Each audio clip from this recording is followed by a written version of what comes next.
नमस्कार दोस्तों, मैं आपका दोस्त बजरंग प्रजापति एक बार पुनः आपके सामने उपस्थित हूँ अमर कथा महाभारत का एक और अंक लेकर।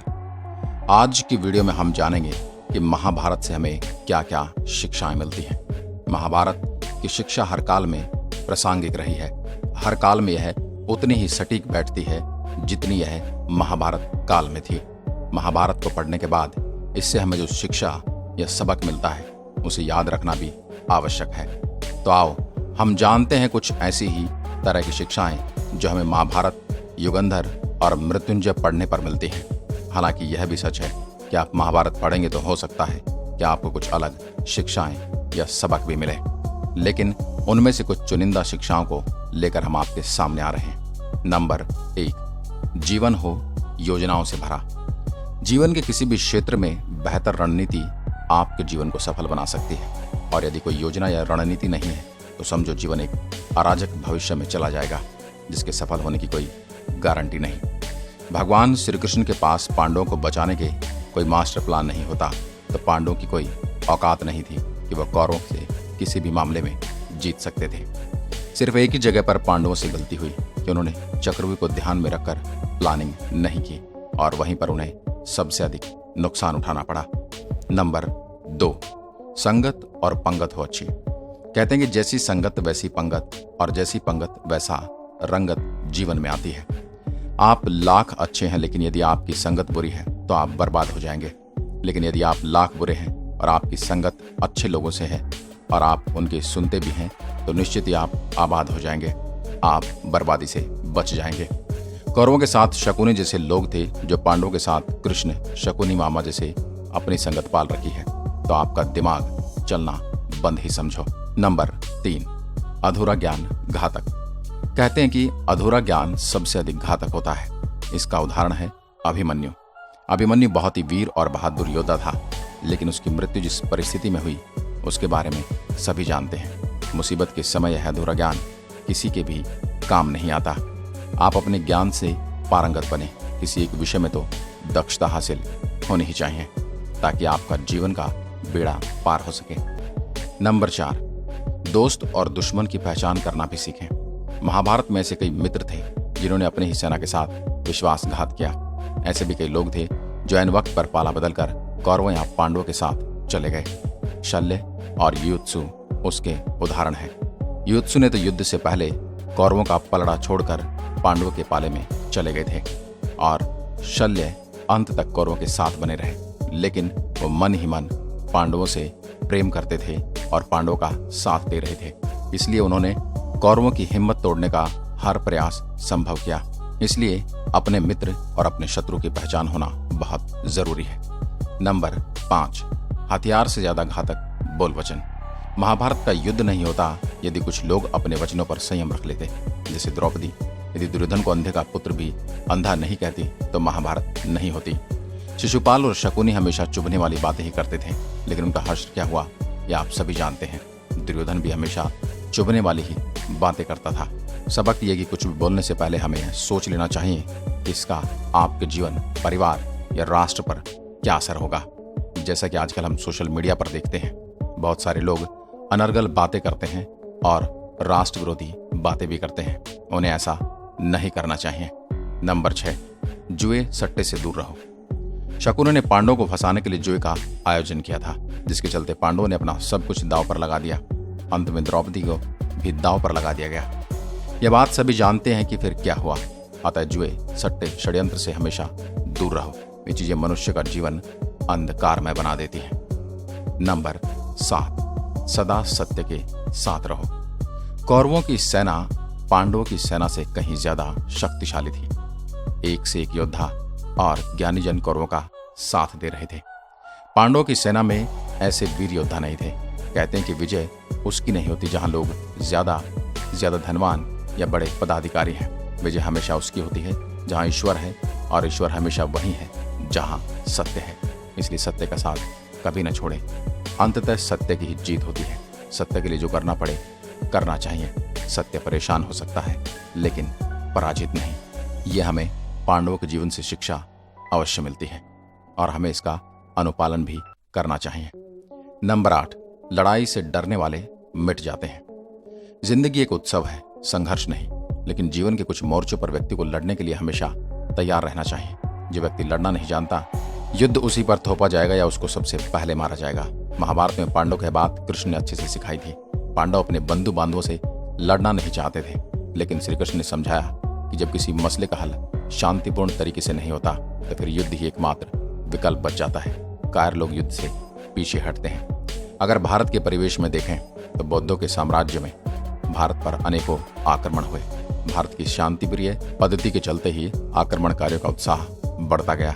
और ताजा हाल तो आप अफगानिस्तान का देख ही सकते हैं कि वहां की आर्मी ने लड़ना स्वीकार नहीं किया तो वहां पर आतंकवादियों का कब्जा हो गया। युद्ध भूमि पर पहुंचने के बाद भी अर्जुन युद्ध नहीं करना चाहते थे। तब भगवान श्री कृष्ण ने कहा कि न कोई मरता है और न कोई मारता है, सभी निमित्त मात्र है। आत्मा अजर है और अमर है, इसलिए मरने या मारने से क्या डरना। नंबर 9, खुद नहीं बदलोगे तो समाज तुम्हें बदल देगा।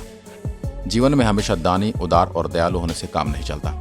महाभारत में जिस तरह से कर्ण के जीवन में उतार चढ़ाव आए, उससे यही सीख मिलती है कि इस क्रूर दुनिया में अपना अस्तित्व बनाए रखना कितना मुश्किल होता है। इसलिए समय के हिसाब से बदलना आवश्यक है, लेकिन वह बदलाव ही उचित है जिसमें सभी का हित हो। कर्ण ने खुद को बदलकर अपने जीवन के लक्ष्य तो हासिल कर लिए, लेकिन वे फिर भी महान नहीं बन सके, क्योंकि उन्होंने अपनी शिक्षा का उपयोग बदले की भावना से किया गया कोई भी कार्य आपके समाज का हित नहीं कर सकता। कहीं भी महाभारत में आपको यह देखने को नहीं मिलेगा कि कर्ण ने अपने समाज और अपने जैसे लोगों के लिए कुछ किया हो। वो हमेशा ही पांडवों से प्रतिस्पर्धा करता रहा और उनको नीचा दिखाने की कोशिश में ही उसने अपना पूरा जीवन लगा दिया। नंबर 10, शिक्षा का सदुपयोग जरूरी। समाज ने एक महान योद्धा कर्ण को तिरस्कृत किया था, जो समाज को बहुत कुछ दे सकता था, लेकिन समाज ने उसकी कदर नहीं की, क्योंकि उसमें समाज को मिटाने की भावना थी। कर्ण के लिए शिक्षा का उद्देश्य समाज की सेवा करना नहीं था, अपितु वो अपने सामर्थ्य को आधार बनाकर समाज से अपना अपमान का बदला लेना चाहता था। समाज और कर्ण दोनों ही अपने अपने द्वार किए गए अपराध के लिए दंड मिला है और आज भी मिल रहा है। कर्ण यदि यह समझता कि समाज व्यक्ति का एक जोड़ मात्र है जिसे हम लोगों ने ही बनाया है, तो संभवतः वह समाज को बदलने का प्रयास करता, न कि समाज से बदला लेने के लिए अपना जीवन दांव पर लगा देता। नंबर 11, अच्छे दोस्त की हमेशा कद्र करो। ईमानदार और बिना शर्त समर्थन देने वाले दोस्त भी आपका जीवन बदल सकते हैं। पांडवों के पास भगवान श्री कृष्ण थे तो कौरवों के पास महान योद्धा कर्ण थे। इन दोनों ने ही दोनों पक्षों को बिना शर्त अपना पूरा साथ और सहयोग दिया था। यदि कर्ण को छल से नहीं मारा जाता तो कौरवों की जीत हो सकती थी। पांडवों ने हमेशा श्री कृष्ण की बातों को ध्यान से सुना और उस पर अमल भी किया, लेकिन दुर्योधन ने कर्ण को सिर्फ एक योद्धा समझकर उसका पांडवों की सेना के खिलाफ इस्तेमाल किया। यदि दुर्योधन कर्ण की बात मानकर कर्ण को घटोत्कच को मारने के लिए दबाव नहीं डालता, तो इंद्र द्वारा दिया गया अमोघ अस्त्र कर्ण के पास था, जिससे वह अर्जुन को मार सकता था। नंबर 12, भावुकता कमजोरी है। धृतराष्ट्र अपने पुत्रों को लेकर जरूरत से ज्यादा ही भावुक और आसक्त थे। यही कारण रहा कि उनका एक भी पुत्र उनके वश में नहीं रहा। वे पुत्र मोह में अंधे थे। इसी तरह महाभारत में हमें ऐसे कुछ पात्र मिलते हैं जो अपनी भावुकता के कारण मूर्ख ही सिद्ध होते हैं। जरूरत से ज्यादा भावुकता कई बार इंसान को कमजोर बना देती है और वो सही गलत का फर्क नहीं पहचान पाता। कुछ ऐसा ही हुआ महाभारत में धृतराष्ट्र के साथ, जो अपने पुत्र मोह में आकर सही गलत का फर्क ही भूल गए। नंबर 13, शिक्षा और योग्यता के लिए जुनूनी बनो। व्यक्ति के जीवन में उसके द्वारा हासिल शिक्षा और उसका कार्य योग्यता ही काम आती है। दोनों के प्रति एक लव्य जैसा जुनून होना चाहिए, तभी वह हासिल होती है। अगर आप अपने काम के प्रति जुनूनी हैं तो कोई भी बाधा आपका रास्ता नहीं रोक सकती। नंबर 14, कर्मवान बनो। इंसान की जिंदगी जन्म और मौत के बीच की कड़ी भर है। ये जिंदगी बहुत छोटी है, कुछ दिन गुजर जाएंगे, आपको पता भी नहीं चलेगा। इसलिए प्रत्येक दिन का भरपूर उपयोग करना चाहिए। कुछ ऐसे भी कर्म करने चाहिए जो आपके अगले जीवन की तैयारी हो। ज्यादा से ज्यादा कार्य करो। घर और कार्यालय के अलावा भी ऐसे कार्य करो जिससे आपकी संतानें आपको याद रखें। गीता यही संदेश देती कि आपको हर एक वह कार्य करना चाहिए जो आपके जीवन को सुंदर बनाए। आपके और आपके आने वाली पीढ़ियों के लिए आप क्या छोड़कर जा रहे हैं, ये सोचने वाली बात है और हमें इसी को ध्यान में रखकर अपने कर्म करने चाहिए। नंबर 15, अहंकार और घमंड होता है पतन का कारण। आपने अच्छी स्थिति, बैंक बैलेंस, संपदा, सुंदर रूप और विद्वता का कभी भी अहंकार मत कीजिए, समय बड़ा बलवान है। धनी, ज्ञानी, शक्तिशाली पांडवों ने वनवास भोगा और अति सुंदर द्रौपदी भी उनके साथ वनों में भटकती रही और उसने एक दासी का काम भी किया। समय के खेल निराले हैं। जिस अम्बा का जीवन भीष्म के कारण बर्बाद हो गया था, उसने शिखंडी के रूप में जन्म लेकर भीष्म से बदला लिया था। महाभारत में ऐसे कई उदाहरण हैं जिनसे यह प्रेरणा मिलती है कि घमंड को पतन का कारण बनने में देर नहीं लगती। नंबर 16, कोई भी संपत्ति किसी की भी नहीं है। अत्यधिक लालच इंसान की जिंदगी को नर्क बना देता है। जो आपका नहीं है उसे अनीतिपूर्ण लेने, हड़पने का प्रयास न करें। आज नहीं तो कल उसका दंड अवश्य मिलता है। भगवान श्री कृष्ण कहते हैं कि आज जो तेरा है वो कल किसी और का था, और जो आज तेरा है वह कल किसी और का होगा। अतः तू संपत्ति और वस्तुओं से आसक्ति मत पाल, ये तेरी मृत्यु के बाद यहीं रखे रह जाएंगे। अर्जित करना है तो परिवार का प्रेम और अपनत्व अर्जित कर, जो हमेशा तेरे साथ रहेगा। नंबर 17, ज्ञान का हो सही क्रियान्वयन। शिष्य या पुत्र को ज्ञान देना माता पिता व गुरु का कर्तव्य है, लेकिन सिर्फ ज्ञान से कुछ भी हासिल नहीं होता। बिना विवेक और सद्बुद्धि के ज्ञान अकर्म या विनाश का कारण ही बनता है। इसलिए ज्ञान के साथ विवेक और अच्छे संस्कार देने भी आवश्यक है। हमने ऐसे कई व्यक्ति देखे हैं जो बड़े ज्ञानी लेकिन व्यक्तित्व के दब्बू या खब्बू हैं, या किसी जंगल में धुनी रमाकर बैठे हैं। उनके ज्ञान से न तो परिवार का हित हो रहा है और न ही समाज का। ऐसे लोगों को कहते हैं अपने मियाँ मिट्ठू, खुद लिखें और खुद ही बाँचें। इसलिए आपको ज्ञान प्राप्ति के बाद उस ज्ञान का इस्तेमाल समाज की भलाई और समाज के उत्थान के लिए अवश्य करना चाहिए। नंबर 18, दंड का डर जरूरी। न्याय व्यवस्था वही कायम रह सकता है जो दंड को सही रूप से लागू करने की क्षमता रखता हो। ये चिंता घातक है कि अपराध से घृणा करो, अपराधी से नहीं। दुनिया भर की जेलों में इसके उदाहरण प्रस्तुत किए जा सकते हैं कि जिन अपराधियों को सुधरने की दृष्टि से पुनर्वास कार्यक्रम चलाए गए, उन्होंने समाज में जाकर फिर से अपराध ही अंजाम दिए हैं। अपराधी को हर हाल में दंड मिलना ही चाहिए। यदि उसे दंड नहीं मिलेगा तो समाज में और भी अपराधी पैदा होंगे और फिर इस तरह संपूर्ण समाज ही अपराधियों का समाज बन जाएगा। युधिष्ठिर की अहिंसा में उनके विश्वास को देखते हुए युद्ध के बाद भीष्म ने उन्हें उपदेश देना पड़ा कि राजधर्म में हमेशा दंड की आवश्यकता जरूरी होती है, क्योंकि प्रत्येक समाज में अपराधी तो होंगे ही। दंड न देना सबसे बड़ा अपराध होता है। उदाहरण के लिए आप लोग दुबई को देख सकते हैं।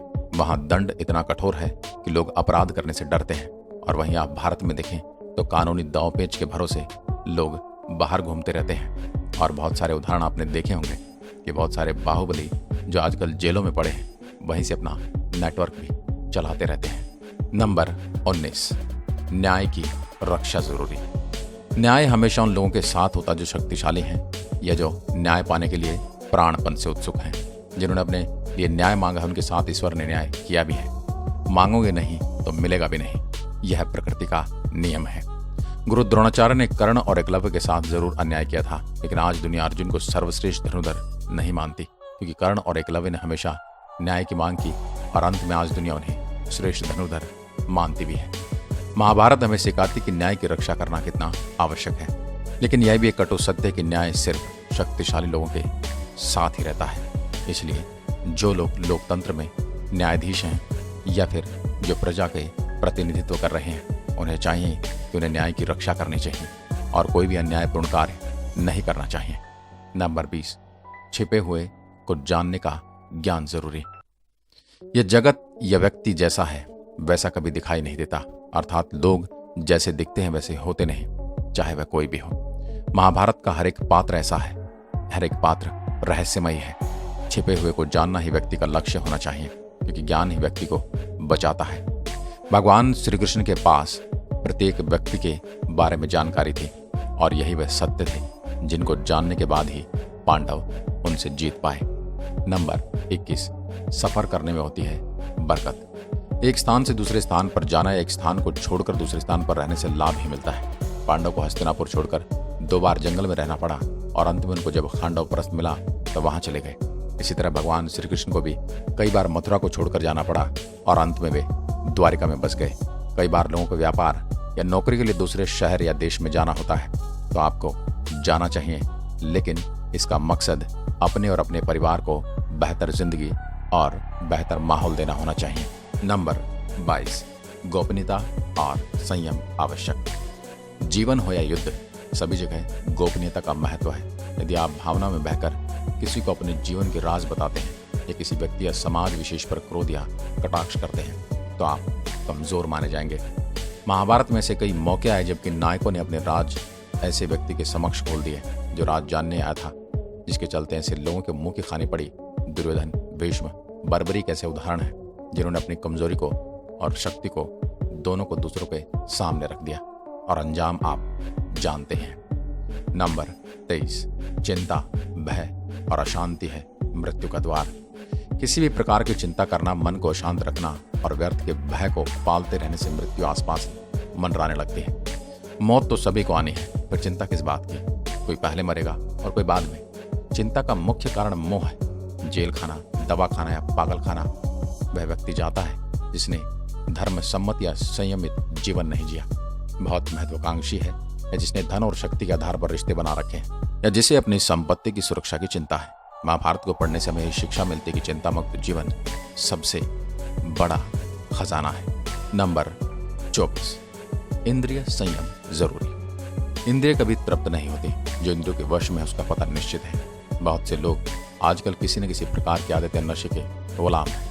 ऐसे लोगों को धीरे धीरे शरण होता जाता है। इंद्रिय संयम आता है संकल्प से। महाभारत का हर पात्र संकल्प से बंधा हुआ है। शक्ति का संचय इंद्रियों को वश में करने से ही संभव हो पाता है। इसलिए आपको अपनी इंद्रियों को वश में कर अपने कार्य के प्रति अपनी निष्ठा और दृढ़ संकल्प को जाहिर करना चाहिए। नंबर 25, राजा या योद्धा को नहीं करना चाहिए परिणाम की चिंता। कहते हैं जो योद्धा या राजा युद्ध के परिणाम की चिंता करता है अपने जीवन और राज्य को खतरे में डाल देता है। परिणाम की चिंता करने वाला कभी भी साहसपूर्वक न तो निर्णय ले पाता है और न ही युद्ध कर पाता है। जीवन के किसी भी मोड़ पर हमारे निर्णय ही हमारा भविष्य तय करते हैं। एक बार निर्णय लेने के बाद फिर बदलने का अर्थ यह है कि आपने अच्छे से सोचकर निर्णय नहीं लिया या आप में निर्णय लेने की क्षमता नहीं है। अभी भारत के ताज़ा हाल पर अगर आप देखें तो नोटबंदी और धारा 370 हटाना एक ऐसे ही निर्णय थे जिनसे परिणाम कुछ भी हो सकते थे, लेकिन आपने परिणामों की चिंता किए बिना ही अपने ठोस कदम उठाकर उस निर्णय को लागू किया और आज परिणाम सबके सामने है। लोकतंत्र में लोग परिणाम से ज्यादा डरते हैं कि कहीं उनके हाथ से सत्ता न चली जाए, लेकिन जो लोग राजगद्दी पर बैठे हैं उन्हें निर्णय समाज को ध्यान में रखकर ही करना चाहिए। अच्छे भले का ध्यान रखकर ही निर्णय लेने चाहिए। उन्हें कोई भी निर्णय किसी भी विशेष पक्ष को खुश करने के लिए नहीं लेना चाहिए। आज की वीडियो में बस इतना ही। अगर वीडियो पसंद आई हो तो लाइक कीजिए और ऐसी वीडियो देखने के लिए हमारे चैनल को सब्सक्राइब जरूर करें। एक बार फिर मिलता हूं एक और ऐसी ही वीडियो के साथ। तब तक के लिए नमस्कार। जय हिंद, जय भारत।